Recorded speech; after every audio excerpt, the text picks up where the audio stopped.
Now, on the 20th century. Unidentified communist espionage rings are still operating in the United States government. McCarthy reconsidered. The McCarthy persecution was absolutely needless. But new evidence suggests that Joe McCarthy, who was vilified for creating a climate of fear as he falsely accused countless Americans of communist subversion, may not have been totally wrong. There was espionage going on. There was actually a serious internal communist threat. I'm Mike Wallace, and this is the 20th century.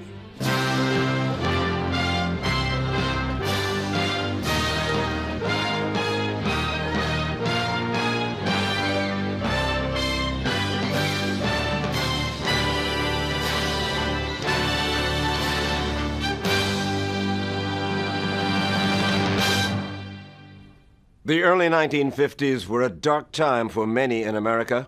Accusations of widespread communist subversion led to a climate of fear, even paranoia. Rumors and whispers of communist leanings were enough to raise suspicions about almost anyone, and many people lost their jobs as a result.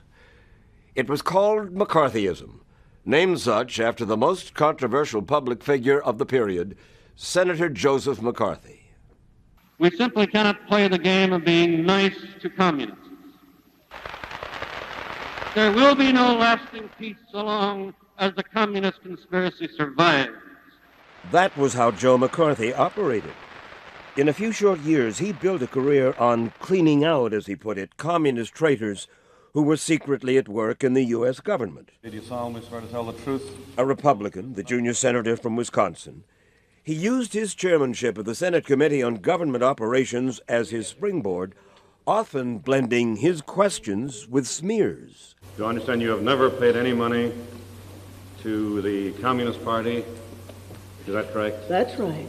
And you've never attended any communist meetings? No, sir, I have not. You are not here because you are considered important in the communist apparatus. We have the testimony that you have been a communist. Other officers of your union, members of the Communist Party? I couldn't answer that. You mean you don't know that any of them are?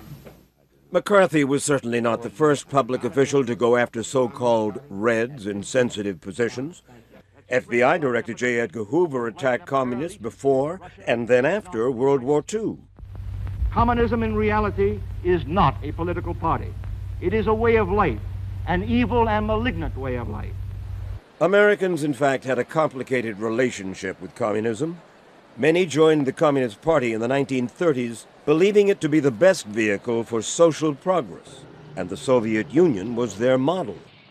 But such utopian ideals were shattered for many when Joseph Stalin formed a friendship pact with communism's arch-enemy, Adolf Hitler.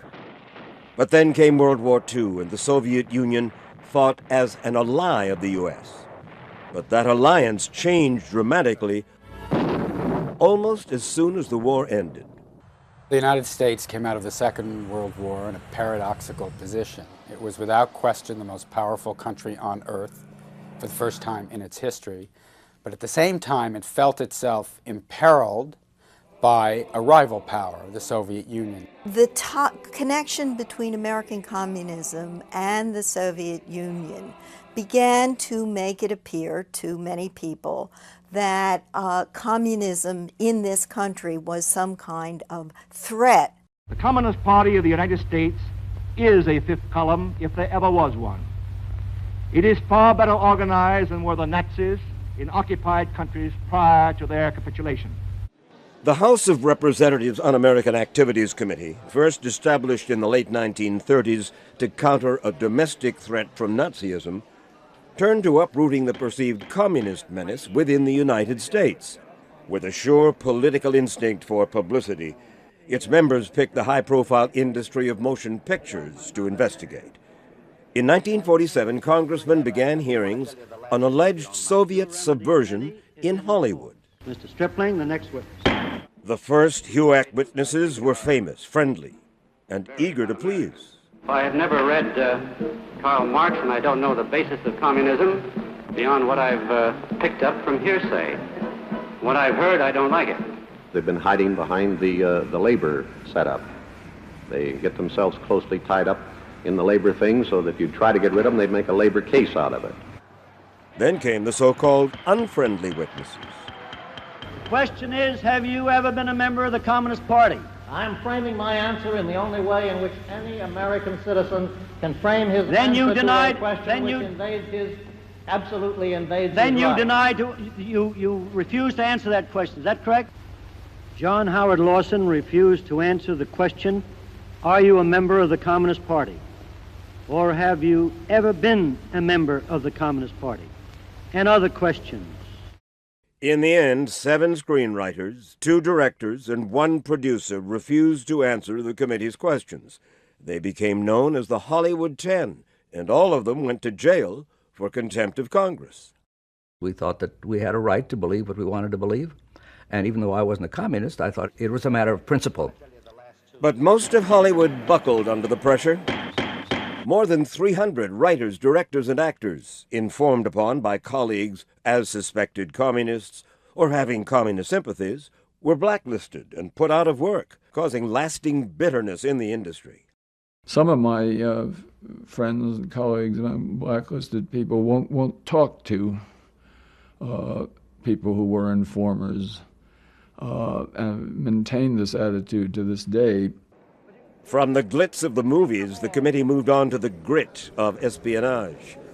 2 self-confessed communist agents who had broken with the party, Elizabeth Bentley, an ex-school teacher, and Whittaker Chambers, a journalist, had given evidence to the FBI about their spying contacts in government. But with each of them, investigators did not feel they had enough evidence to justify any arrests. Chambers gave a lot of testimony to the FBI. Some of his testimony is internally inconsistent. Chambers is a very weird and interesting character. He was quite a brilliant writer, but he was also very self-destructive and very dramatic. Leaks to the press of Chambers' FBI statements whetted the appetite of the committee, and so they subpoenaed him, and his evidence on August 3, 1948 was a bombshell. He said that Alger Hiss, a former senior assistant to the Secretary of State, had helped him spy for the Soviet Union in the 1930s, when, Chambers claimed, both he and Hiss had secretly been members of the Communist Party. Mr. Hiss represents the concealed enemy against which we are all fighting, and I am fighting. I don't hate Mr. Hiss.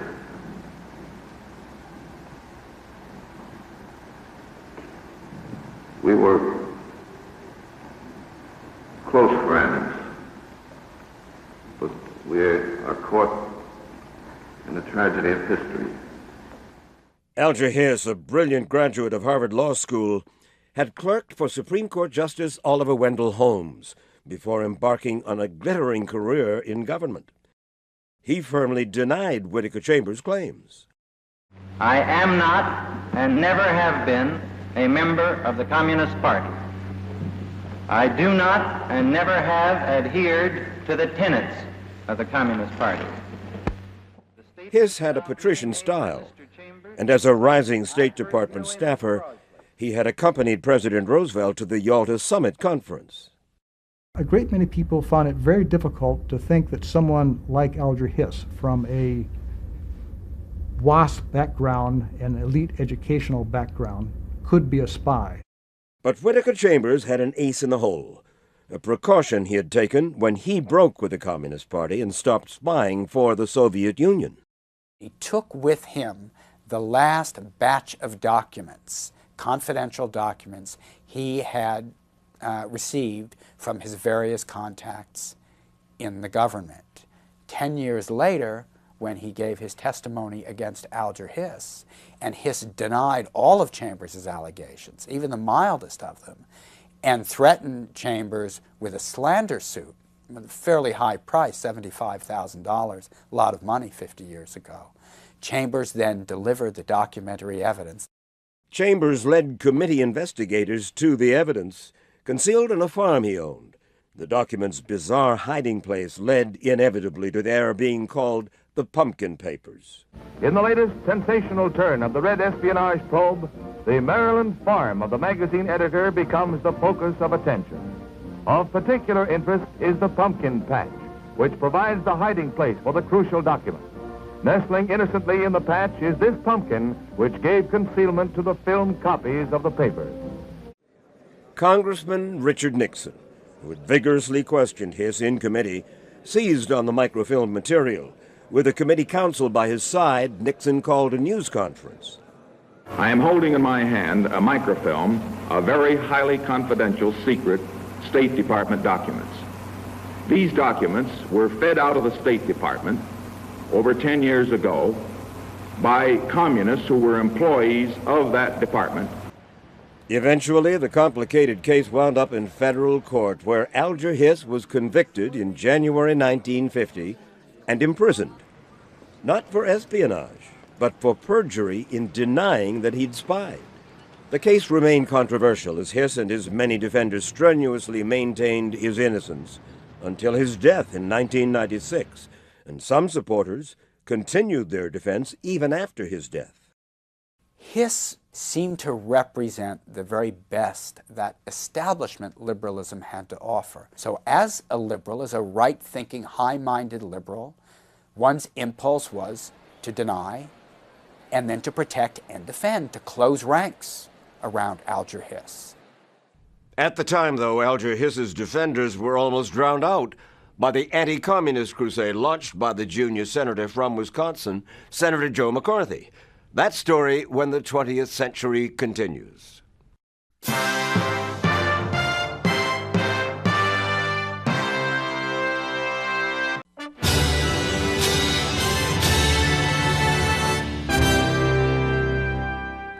For Joe McCarthy, as a freshman Republican senator running for re-election, it was perfect timing. The House Un-American Activities Committee hearings and the Alger Hiss case had heightened the nation's fears about communist subversion. McCarthy began his notorious crusade, charging that communists were rampant in the federal government, in February of 1950, just 19 days after Alger Hiss was convicted and sent to prison.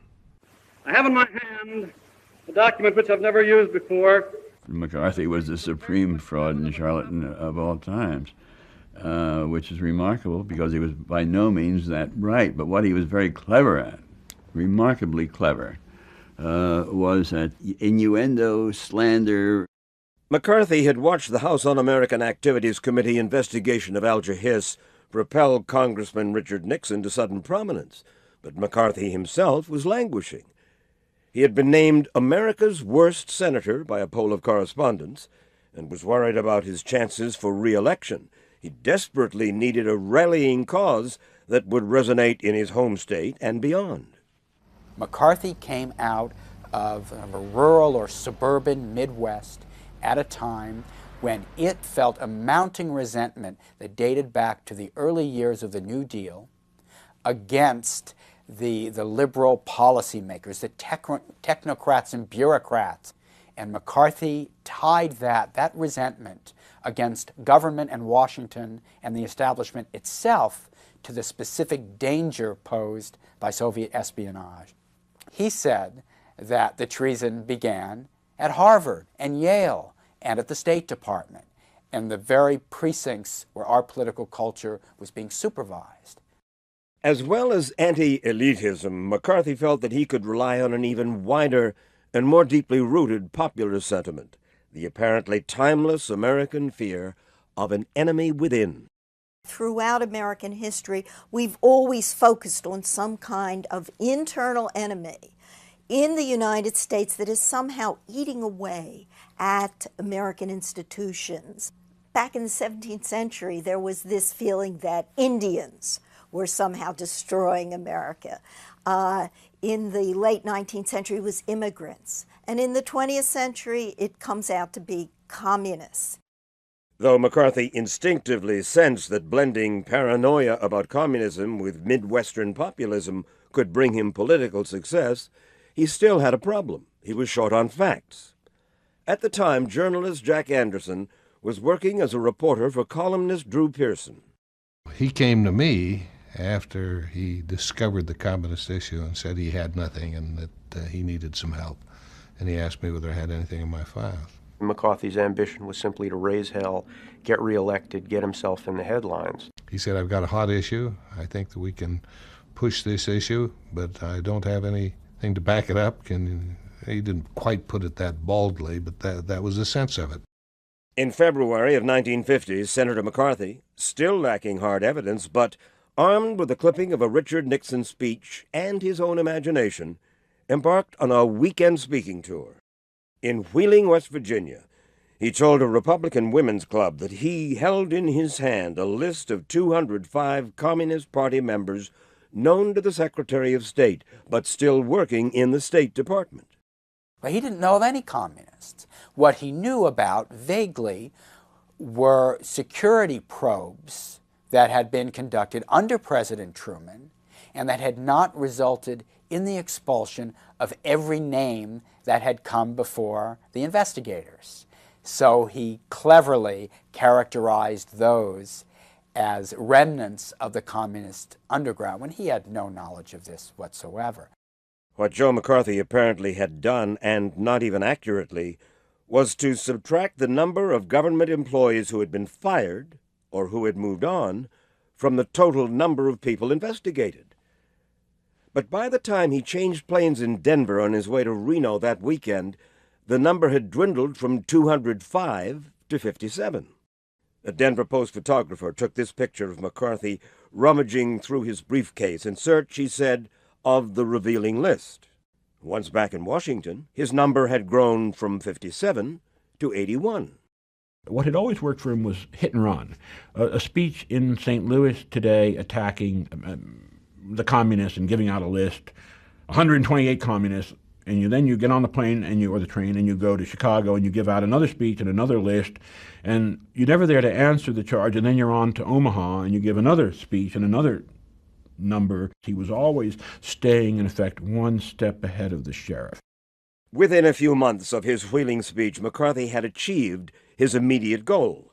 The relatively unknown politician became one of the most familiar public figures in America. The Republican Party was overjoyed. They didn't really like McCarthy's methods. He was kind of a brutal guy. But they loved the publicity. They loved the way he was hurting the Truman administration. McCarthy's management of the press was critical, and the timing of his accusations, only just making newspaper deadlines, denied journalists the time to check out his wild claims. He played them like a yo-yo, and they were glad to be the yo-yo in general. Hey, I'm just doing my job. He's a senator, he said it. The communist agents are gathering information. And so McCarthy's reckless accusations spread across the nation, and to a lot of Americans, Joe McCarthy made sense. After all, the Alger Hiss affair was still fresh in the minds of many. The fact that all the evidence showed that Hiss was guilty and that after a second trial, Hiss was convicted, this said to the American people, if there's Hiss, there must in fact be others. Alger Hiss and Frank Coe recommended Adlai Stevenson. And McCarthy's charges, outrageous and irresponsible and as demagogic as they might be, had resonance with a lot of people. What's worse, shortly after McCarthy began his campaign, Julius and Ethel Rosenberg were charged with helping the Russians steal American atom bomb secrets. So it was no surprise that what was now being called McCarthyism began to extend far beyond Washington, deep into ordinary Americans' working lives. Blacklisting, until then only part of the movie industry, became widespread, and people from all walks of life were subjected to so-called loyalty tests. The numbers of people who lost their jobs or were blacklisted run to somewhere between 10 and 15,000. It may be higher because a lot of people were secret victims. The mounting pursuit of alleged subversives led, within 4 years, to Joe McCarthy being celebrated as the country's leading anti-communist campaigner. But ironically, it was the very publicity McCarthy had so desperately sought that started his sudden downfall in 1954. Most Americans knew about McCarthy only from the printed word, so they were shocked when Edward R. Murrow suddenly showed him on the new medium of television, making his wild charges and badgering witnesses. The question is, did the Civil Liberties Union supply you with an attorney? They did supply an attorney. The answer is yes. The answer is yes.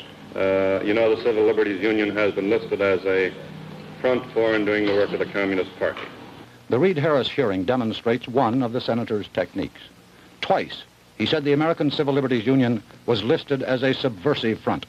The Attorney General's list does not and has never listed the ACLU as subversive, nor does the FBI or any other federal government agency. Murrow closed his half-hour television expose with an editorial condemning McCarthy and his methods. The actions of the junior senator from Wisconsin have caused alarm and dismay amongst our allies abroad and given considerable comfort to our enemies. And whose fault is that? Not really his. He didn't create this situation of fear, he merely exploited it, and rather successfully. A month later, McCarthy went on Murrow's program, See It Now, to give his reply. But the reply did him more damage than the original broadcast. Now, ordinarily, I would not take time out from the important work at hand to answer Murrow. However, in this case, I feel justified in doing so because Murrow is the symbol, the leader, and the cleverest of the jackal pack, which is always found at the throat of anyone who dares to expose individual communists and traitors. On television, people began to see the human face of McCarthy in their living room, and it was a face they did not like. It was the face of a bully. It was the face of an intimidator. A few weeks after his exchange with Murrow, McCarthy tried to intimidate the U.S. Army, which he accused of harboring communists. How long were you in the military? 16 years. 16 years? Do you think it's a good policy to give honorable discharges to members of the communist conspiracy?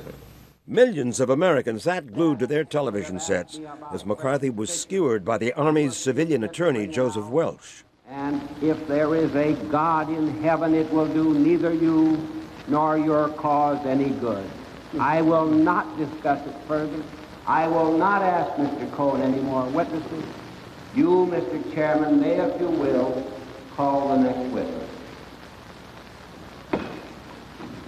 Are there any questions to come from the members of the chair? Joseph Welch was cool and skillful in drawing out McCarthy the bully on national television.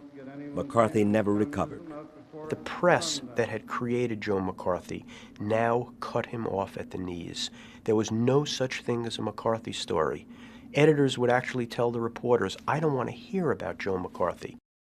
The Republican Party, too, now found McCarthy to be a liability. Because he was amoral, he didn't understand it. He didn't understand why they wouldn't touch him. It was all a game, but he didn't understand. And he cried in the end and drank too much, and it killed him. Joe McCarthy, censured by the Senate and stripped of his committee chairmanship, died on May 2nd, 1957. He was just 48 years old. It was just nothing but recklessness fueled by alcoholism. I don't think he understood how destructive his stories were, how ruinous they were. McCarthy never found a single communist in government. J. Robert Oppenheimer. Fact is, historical evidence emerging during the half-century since McCarthy's death showed that very few of the people accused of disloyalty and subversion in the 50s were active members of the Communist Party. The people who lost their jobs and were blacklisted, the people who were called up before congressional committees, who were cited for contempt, who risked going to jail, the people who were threatened with deportation, the main victims of McCarthyism were, on the whole, people who had been in or near the Communist Party during the 1930s and 40s. McCarthy, it turned out, had used outdated reports and allegations to pursue people who no longer posed a threat to national security, if in fact they ever had. But it was an unrelated and all too real case of Soviet espionage that helped boost McCarthy's credibility for a while. In 1950, just 6 months after McCarthy made his initial speech in West Virginia, Julius Rosenberg was arrested by the FBI and charged with helping to steal the secrets of the atomic bomb. That story when the 20th century returns.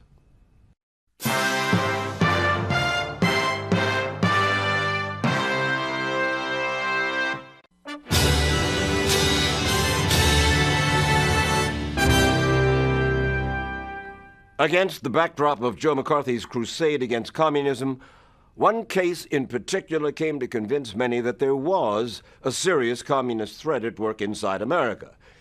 In 1949, the Soviet Union had stunned the world by exploding its first atomic bomb.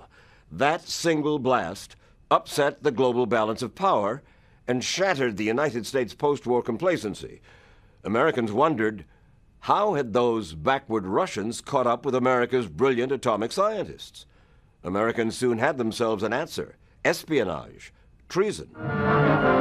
One of the greatest peacetime spy dramas in the nation's history reaches its climax as Julius Rosenberg and Morton Sobel, convicted of revealing atomic secrets to the Russians, enter the federal building in New York to hear their doom.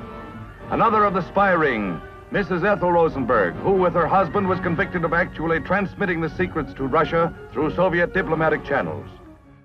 The FBI had arrested Julius Rosenberg, a radio engineer, in July of 1950. His wife Ethel a month later.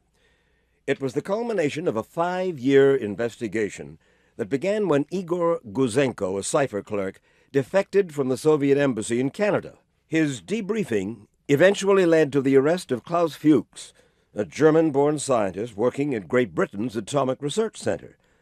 Fuchs had previously been with America's top-secret Manhattan Project at Los Alamos that eventually produced the atomic bomb. And Fuchs admitted that while at Los Alamos, he had supplied design details of the bomb to the Soviets.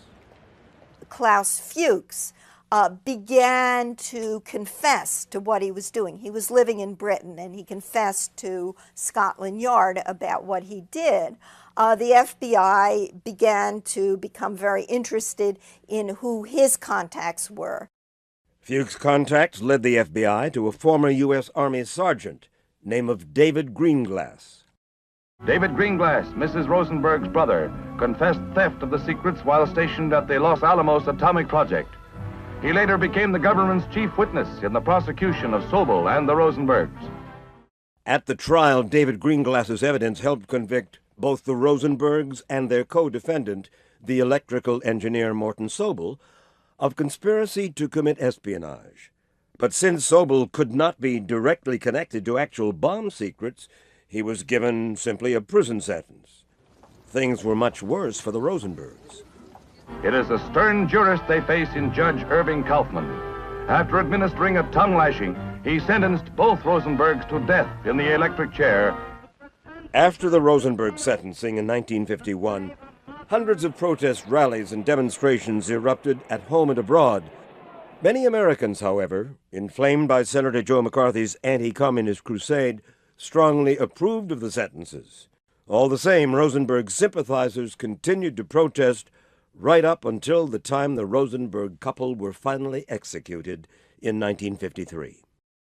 There were rioting and demonstrations around the world and pickets at the White House when Julius and Ethel Rosenberg were electrocuted at Sing Sing prison. In the end, President Eisenhower refused clemency. Michael and Robert Rosenberg, aged 10 and 6, paid a final visit to their parents at Sing Sing. 25 years later, they and their supporters are still fighting to clear the Rosenbergs' name, still insisting their parents were railroaded in a climate of hysteria. The death sentence was seen as a way of putting enough pressure on them so that eventually they would confess. He didn't, she didn't, and they were both killed. But the fact that they held firm, that they allowed themselves to go to their deaths and be martyrs for the communist cause, served them very well. Because despite the thousands, perhaps millions, put to death by Stalin in the Gulag, the only 2 Americans put to death in a country not known for political executions. This gave the communists a huge propaganda weapon, and they played it to the hilt. The execution of the Rosenbergs stirred controversy in the United States for half a century, with repeated attempts by their supporters to assert their innocence. That was largely because the government refused to release secret information about the Rosenbergs that was never used at their trial. It could not be made public, authorities believed, because that would have revealed too much to the Soviets about U.S. counterintelligence. Not, that is, until 1995. A Cold War blast from the past. Some of the best-kept secrets of the eyeball-to-eyeball, spy versus spy days of the U.S. and the Soviet Union finally came spilling out of the CIA today. That previously secret information now pointed to some firm, and some would say final, assessments of the Rosenberg case. The material that was uncovered confirmed 100% everything that we know about Julius Rosenberg. It refers to the network he set up, to the individuals he recruited for that network. It lays out the entire record. Julius's code name was first Antenna, which probably refers to the fact that his field was radio engineering, and later it was changed to Liberal. And Liberal, in one of the messages, is described as having a wife named Ethel, and that wasn't a cover name, that was her actual name. She didn't have a cover name. It also gave Ethel's age and how long she'd been married to Liberal. The newly available documents suggested that the information from Liberal, Julius Rosenberg, had helped the Soviets confirm atomic bomb details stolen by other spies. The new evidence also indicated that whatever Julius may have done, the government did not play fair with Ethel Rosenberg. Historians concluded that she had indeed been threatened with the death penalty simply as a tactic to make her husband confess, for she was evidently not a major player herself. She was politically involved. She had been, as her husband had been, a member of the Communist Party, no question about that. But she was not a spy. Looking back on the evidence, to me, she looks not as a principal in the case, but simply as Julius Rosenberg's assistant. She does not look like a major spy, a rather minor one. The belief was that, given that they had two young children, that he would break in order to get her off. The secret documents recently released do confirm that although she was fully aware of what her husband was doing, she herself was the traditional housewife, staying home and taking care of the kids. If the new documents reduced Ethel Rosenberg's role in the case, they implicated deeply for the first time a man called Ted, or Theodore Hall, a young Los Alamos scientist. Historians were startled when references to him showed up in the declassified files. The biggest revelation was a number of messages which clearly identify a major Soviet atomic source, a young physicist named Theodore Hall, who was totally unknown to the public and to most scholars. Ted Hall, who by the time of the revelations was nearly 70 and living in Cambridge, England, had originally been listed by the KGB with a Russian code name inspired by his extreme youth. Malad, which means youngster, and a rather obvious reference to his young age, because he was working for them at age 19. But the young agent Mlad could not be arrested and tried because U.S. counterintelligence did not want to tip off the KGB as to how much they knew about Russian codes. Essentially, the FBI and the Justice Department said, well, we know he's a spy, and there's nothing we can do about it. We can make sure he doesn't work on American security projects again, but it's a lost cause as far as prosecution is concerned, and so Theodore Hall got away with it. While Ted Hall may have gotten away with it, Ethel and Julius Rosenberg were executed. And the man who personified the hunt for communist subversion, Senator Joe McCarthy, had nothing to do with tracking them down. Nonetheless, it was probably the hysterical climate of McCarthyism that made it impossible for the government to show mercy to Ethel Rosenberg. That's one conclusion historians drew from the evidence that became available only toward the century's end. More about those revelations when the 20th century returns.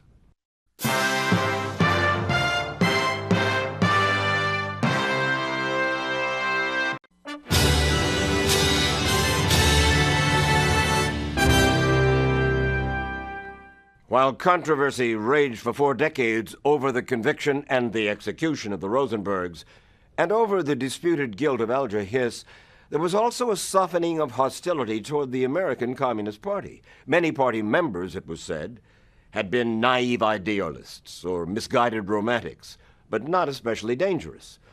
In fact, some people even came to doubt that the party itself had been controlled by the Soviet Union or that it had engaged in espionage. But that view changed when the American Communist Party's secret records were discovered, not in the United States, but in Moscow in 1993. It was not known at that time that the American Party's records existed. There have been rumors that they'd been shipped to Moscow many years ago, but that could have been just an apocryphal story. No one knew it to be true. So the Library of Congress sent John Earl Haynes, one of its manuscript specialists, to post-communist Moscow to negotiate a deal that would allow access to the official files of the American Communist Party. They wheeled in the first boxes of records, and sure enough, it was the American Communist Party's original headquarters records, not copies, but carbons of outgoing letters, the original incoming letters, internal memos, everything you could think of. 4,313 file folders. It was a tremendous prize. From a historian's point of view, it was being a pig in clover. But could all the records be trusted? The historians needed corroboration, and they got it when the CIA declassified some of their files. During World War II and afterwards, cable traffic between the Soviet embassy in Washington and the Kremlin had been decoded by the CIA's predecessors in counterintelligence. In a project named Venona, code-breaking teams worked round the clock in a converted Virginia school, uncovering top-secret information that was only finally made public in 1995. Today, the CIA and the rest of the intelligence agencies do it all with computers. Back then, it was all pencil and paper and long, long hours. Meredith Gardner cracked the first message in 1946, and word by decoded word, the workings of the Soviet spy ring came to light. These messages included traffic from the KGB revealing details of extensive espionage activities targeted at the U.S. atom bomb program. The Venona decodings confirmed what historians had discovered in Moscow, that more members of the American Communist Party had been working for the KGB than had been suspected. We were not talking about a few dozen people altogether. We were talking about several hundred people. The document showed that Earl Browder, the General Secretary of the American Communist Party, worked directly with the KGB. Eugene Dennis, who succeeded him, continued the clandestine arrangement. The party also had a regular liaison officer who worked with the KGB, one on the East Coast and one on the West Coast. So the cooperation was not just some communists with the KGB. It was a cooperation of the Communist Party as an institution with the KGB. Overall, a much fuller picture of Soviet spying in the 40s and 50s emerged from the combined evidence of Venona and the Moscow papers. There was new information, for instance, implicating Alger Hiss. What we know from two sets of documents in Washington and also in Moscow is that Alger Hiss was indeed an agent of the Soviet Union. Scholars, in fact, detected Hiss, under his apparent code name Ailes, in just one Venona document. He made such a rare appearance, evidently, because he worked for Soviet military intelligence, the GRU, and not for the KGB. And the Venona project generally covered only KGB communications. The one message which is about Hiss is, in fact, a KGB message about one of their officers meeting with a GRU source, Ailes, and it rather looks like the KGB was wondering whether they should take him over. Because the KGB had authority to appropriate GRU sources because they were the senior service. And it's a report on that meeting, and its description of Ailes fits Alger Hiss to a T. The cable talks of an agent codenamed Ailes who had been working for Soviet military intelligence since 1935, and who the National Security Agency says was probably Alger Hiss. The cable says that after the Yalta Conference, Ailes went on to Moscow and was personally thanked by a senior Soviet diplomat. But what's to say Ailes was Hiss? Mr. Hiss attended the Yalta Conference and with a group of his colleagues stopped over in Moscow thereafter. If you look at the people who attended the Yalta Conference, most came right home to the United States. Hiss was among three who went on to Moscow. Hiss said publicly he went to Moscow to see the famed Stalin subway, which is more than ludicrous, but everything else in that document would fit only Hiss. And secondly, the materials in KGB files and Soviet intelligence files that have recently been published actually name Hiss, not even with a code name, identify him as an agent. At the time of Yalta, President Roosevelt did not suspect that his aide Hiss might be a spy, and at the next summit conference in Potsdam, President Truman did not suspect that Joseph Stalin might know as much about the top-secret American atomic bomb as he did. These were among the disturbing Cold War insights that historians found in the newly available documents. They have showed, much to the shock and dismay and amazement of many people, that in fact the Soviets had top-level infiltration. The Soviet KGB had done a fantastic job. Some of these people, it is true, did give secret information to the Russians. We now know there were about 300 people in the federal government who did give this information in one or another way. So did the fresh 1990s evidence vindicate the anti-communist fear and suspicion of the 1950s? It offers that kind of a broad vindication of anti-communist concerns and of a concern with espionage and the connections between the American Party and Soviet espionage. It does not offer any particular support for the particular targets of Joseph McCarthy. Indeed, some historians concluded from the new evidence that McCarthy's spy mania was already out of date by the time his crusade got going. The McCarthy persecution was absolutely needless. There was nothing that needed to be rooted out that had not already been. The latest documentation shows that by the mid to late 1940s, the Soviets had already begun to dismantle the spy rings because they knew the United States was now beginning to penetrate them, that our counterintelligence had reached a point where it couldn't go on any longer.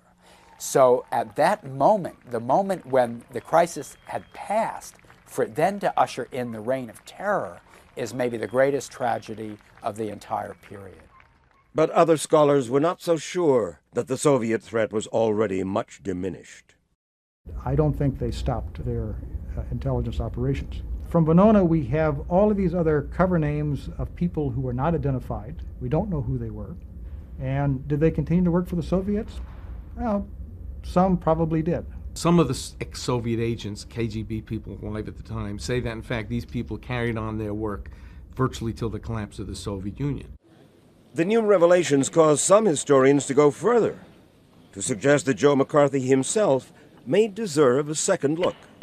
I don't think he was right. I know that there are people who are saying he was right, but his charge, for example, that people who were under communist influence infiltrated the State Department and distorted American policy, that's not true.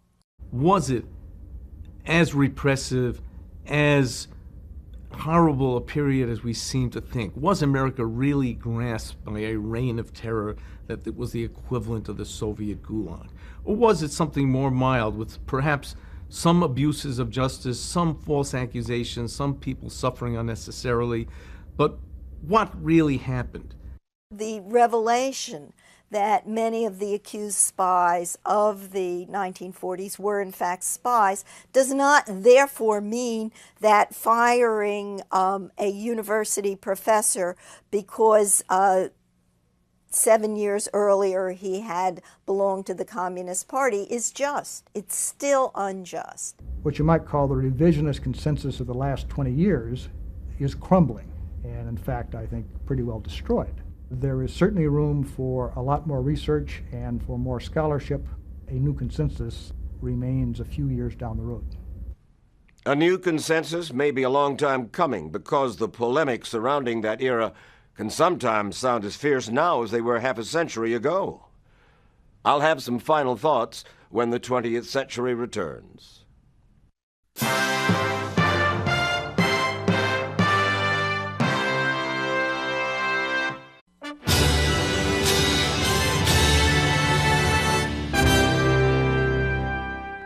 Historians will argue over the full implications of the new evidence from American and Soviet Cold War archives, but it seems fair to conclude that Yes, there was a lot of effective Soviet spying in the United States, and yes, the American Communist Party was by no means an innocent bystander.